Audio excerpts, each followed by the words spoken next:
Y'all, I am more than happy. I finally found a space for me to film where the lighting is right and everything is banging. And if you know me, you know why this is important. Anyway, thank you for tuning back to my channel. So glad to see y'all here. And I know you're glad to see my face. Anyway, we're gonna talk about super adequacy and how that's killing your sale. Super adequacy, what the hell does that mean? Think of it like this: adequate, and then there's super adequate. You know what they say, too much of a good thing is not really that good, it's a bad. Now, I'm gonna give an example that's kind of related, and hopefully you can draw that bridge. I had went to Mexico on vacation, and if you went to Mexico or if you travel, you know that those all-inclusive resorts are a lot. I mean, it's all-inclusive. Now, I remember I was beefing with my friends, and I just didn't want to spend all that money on the all resort because it's just like I was paying for, right? Like 12 pools, a couple of bars, 10 different nightclubs. I was staying there for 7 days. I think they had 14 pools, right? I remember telling myself I had to go into 2 pools in 1 day to get my money's worth. It was just super adequate. It was just too much, and it was just unnecessary. And you know, they lost my sale because the value, it was just $2,000. It was just too great. It was just not worth it because I didn't need any of that. It was super adequate. So take this example, and let's switch it up to real estate, right? Take this example. You have a house and you decide to invest in it through repairs.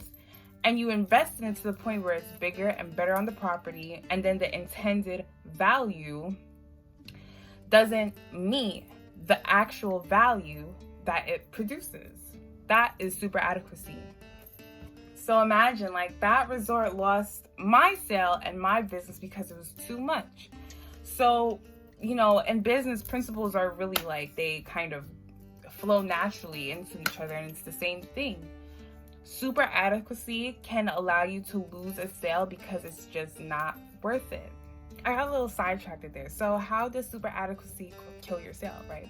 So, boom, you have a house, you're selling it for a profit, you know, and you do the repairs. You're either gonna, one, you're gonna price it too high to compensate for all the repairs and renovations you made, or two, you're gonna have a skewed expectation of what it's supposed to sell for, and that's gonna hinder the process and leave you making transactional decisions that may not be the best or may not be, you know, it's necessary. So just a little disclaimer too, this is not really the video for the person who's been living in their home for maybe 20 plus years and has done things with their home, renovations and repairs with their home simply for comfort, because there's nothing wrong with that. There's absolutely nothing wrong with that.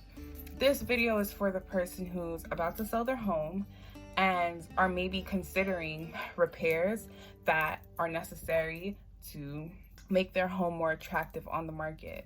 So how can we determine this threshold? Well, basically looking at market trends in the area and looking at comparable homes in the neighborhood. How does super adequacy really link to regression? How does regression aid in the killing of your sale? Well, regression is when property's value is brought down because neighboring properties have low value as well. Imagine living in an area with low property values, and now you have a house that's big and best on the block, not comparable to what is in your neighborhood. Well, do you really think people are gonna see the value in it if you price it too high, or if you just have that expectation in the back of your mind that it is worth more than what the reality of it is? Yes, you want your property to be the biggest on the block. Yes, you want it to be the best. Yes, you want it to be the most grand. Yes, you want it to be like Welcome to My Crib MTV.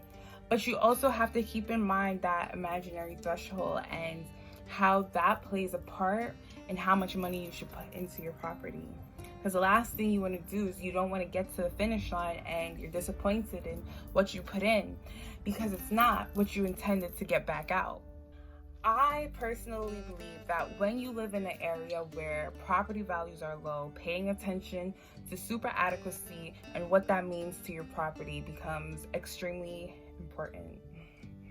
If we could just sum everything up right now, put a bow on it, cute, make it perfect, we're gonna say that super adequacy is the betterment of your property to the point where it does not have the intended value that it once did and that it was meant to have. When you sell your home, super adequacy will leave you expecting a reality that may not happen. Each property has its own imaginary threshold. That's what we call it. That threshold is that point in which certain things become unnecessary and where the return on value will not meet the intended value. There you go. That is the bottom line. And thanks for tuning back into my channel. You can subscribe if you like my content and do with it what you want. You can find the same exact content on my website, therealsparks.com, and that's SPARX.com, not KS, all right?